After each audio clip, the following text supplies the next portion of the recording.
Ce chapitre sera consacré à la description structurale et fonctionnelle du réticulum endoplasmique, un des organites majeurs de la cellule eucaryote impliqué dans de nombreuses fonctions de synthèse et du métabolisme.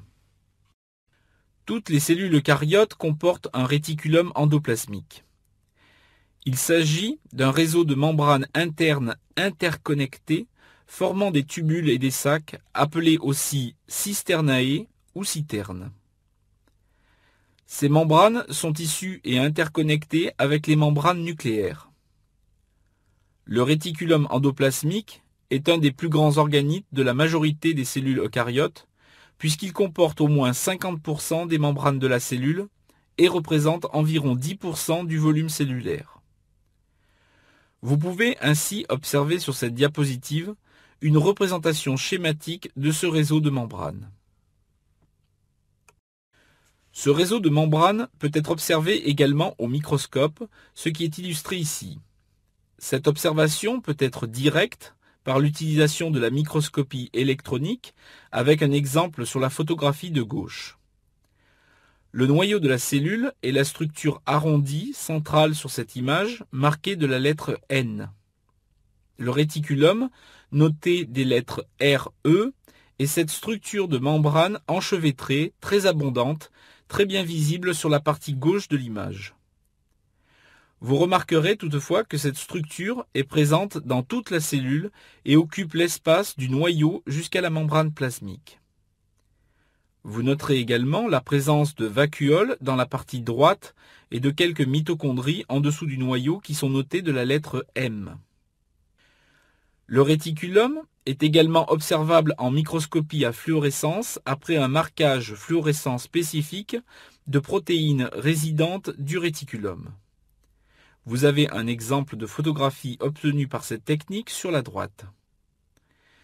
De la même manière, le réticulum remplit l'ensemble de l'espace cytoplasmique, certains tubules et citernes étant pratiquement en contact avec la surface nucléaire, d'autres, au contraire, étant enfouis au cœur de la cellule, en contact avec le noyau. L'observation détaillée au microscope électronique du réticulum sur des clichés tels que celui que nous avons vu dans la diapositive précédente a permis de différencier deux types de réticulum. Le réticulum endoplasmique lisse, ou REL, montre une structure au microscope composée uniquement d'un réseau de membranes. Au contraire, le réticulum endoplasmique granuleux, ou REG, montre une structure en réseau de membranes ponctuées de granules plus denses qui sont des ribosomes. Ceci est illustré par la photographie en microscopie électronique présentée à droite. Cette photographie montre les deux types de réticulum observés avec le réticulum endoplasmique lisse sur la partie droite et le réticulum endoplasmique granuleux sur la partie gauche. Le modèle schématique de ces deux types de réticulum est indiqué en dessous. Ces deux types de réticulum sont en continuité l'un avec l'autre, il ne s'agit donc pas de deux organites séparés physiquement. Encore une vue du réticulum endoplasmique granuleux agrandi. Ce réticulum endoplasmique granuleux montre de nombreuses granulations denses présentes tout au long des membranes. Ces granulations sont visibles uniquement sur la face externe du réticulum du côté cytosolique. Vous pouvez d'ailleurs observer une légère différence de coloration entre la lumière du réticulum, un peu plus sombre et dense, et le cytosol de couleur blanche et donc moins dense au faisceau d'électrons. Ces granules denses sont appelées ribosomes et correspondent à une large structure ribonucléoprotéique qui sera étudiée un peu plus loin dans ce chapitre. Un modèle de cette structure est représenté en bas à droite de cette diapositive. Bien que ces deux réticulums soient toujours présents dans toutes les cellules et en connexion l'un avec l'autre, leurs quantités respectives sont très différentes en fonction du type cellulaire considéré. Ce tableau compare la quantité de membranes des différents organites entre deux types cellulaires différents, l'hépatocyte et la cellule exocrine pancréatique. L'hépatocyte montre des quantités d'ordre comparable entre les deux types de réticulum, alors que la cellule exocrine montre une quantité très importante de réticulum granuleux et une quantité très faible de réticulum lisse. Ces grandes différences sont directement liées aux fonctions cellulaires exercées par des activités enzymatiques au sein de ces différents types de réticulum que nous allons détailler maintenant. Le réticulum endoplasmique a de nombreuses fonctions, mais il est particulièrement important pour la synthèse des protéines et des lipides. La synthèse des protéines est assurée par le réticulum endoplasmique granuleux, alors que la synthèse lipidique siège dans le réticulum endoplasmique lisse. Le stockage du calcium intracellulaire est une autre fonction assurée par le réticulum endoplasmique des muscles striés que nous décrirons à la fin de ce chapitre. Le réticulum endoplasmique granuleux a pour fonction la synthèse et la maturation de protéines. Il s'agit des protéines qui ont pour destination les différentes membranes, la plupart des organites et les protéines qui seront sécrétées hors de la cellule. Ce réticulum granuleux est notamment très abondant dans les cellules spécialisées dans la production de protéines sécrétées. Nous avons vu précédemment comme exemple la cellule exocrine acineuse du pancréas. Cette cellule acineuse pancréatique est schématisée ici à gauche. Elle possède une polarité avec un pôle basal très riche en réticulum endoplasmique granuleux et un pôle apical riche en granules et siège de la sécrétion extracellulaire. Cette cellule doit synthétiser de grandes quantités d'enzymes protéolytiques pour la digestion des protéines dans le duodénum. Il y a donc eu une adaptation avec un développement important de ce réticulum granuleux afin de pouvoir répondre aux besoins importants de synthèse protéique. L'implication du réticulum endoplasmique dans la synthèse et la sécrétion des protéines a été démontrée par les travaux de Georges Palade et ses collaborateurs en 1960. L'expérience est décrite ici sous la forme de ces trois images. Une cellule acineuse pancréatique est incubée avec des acides aminés radioactifs et la radioactivité est ensuite suivie tout au long du temps après ce marquage.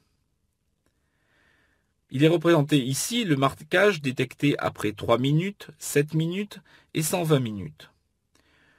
Nous observons la présence de particules radioactives après 3 minutes dans la structure du réticulum endoplasmique granuleux qui correspond à la phase de synthèse protéique.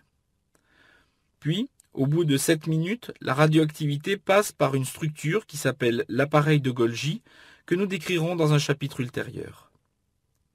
Enfin, au bout de 120 minutes, nous retrouvons cette radioactivité dans des vésicules au pôle apical de la cellule acineuse, puis dans les produits sécrétés hors de la cellule. Voyons voir maintenant les fonctions du réticulum endoplasmique lisse. Ce réticulum est spécialisé dans la synthèse des acides gras et des phospholipides. Sa proportion dans la cellule peut être variable. Il est notamment abondant dans les hépatocytes du fait d'une synthèse importante de lipides, mais surtout à cause d'activités de modification ou de détoxification de substances chimiques telles que les pesticides, les carcinogènes ou les médicaments par des enzymes à cytochrome P450. Ces protéines sont résidentes du réticulum endoplasmique lisse. De nouveau, le type et la quantité de réticulum sont adaptés aux fonctions du type cellulaire. En ce qui concerne la synthèse lipidique, le réticulum endoplasmique lisse est un élément majeur de l'assemblage des bicouches lipidiques avec la synthèse de toutes les classes majeures de lipides, phospholipides et cholestérol du côté cytosolique. Il est le lieu de la synthèse et de l'assemblage des lipoprotéines, de la synthèse des céramides qui seront ensuite exportées dans l'appareil de Golgi. Le réticulum lisse est également une source de lipides pour la membrane externe de la mitochondrie. En ce qui concerne la détoxification de produits chimiques, le réticulum endoplasmique lisse joue un rôle très important par l'intermédiaire de l'action d'enzymes à cytochrome P450. Ainsi, le traitement d'hépatocytes par du phénobarbital induit une prolifération du réticulum endoplasmique lisse, ce qui va permettre d'augmenter la détoxification et l'élimination du médicament. J'introduis ici la définition des microsomes. Il s'agit de vésicules provenant de la fragmentation du réticulum endoplasmique. C'est donc une définition technologique, les microsomes n'ayant aucune existence dans la cellule vivante.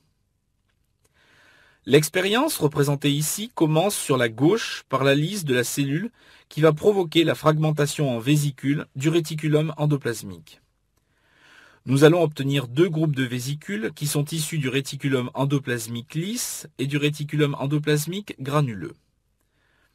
Par centrifugation différentielle sur des gradients de sucrose, il est possible de séparer ces deux groupes de microsomes, ceux issus du réticulum endoplasmique lisse et ceux issus du réticulum endoplasmique granuleux. Vous avez une photographie sur la droite en microscopie électronique qui représente des microsomes après cette étape de centrifugation.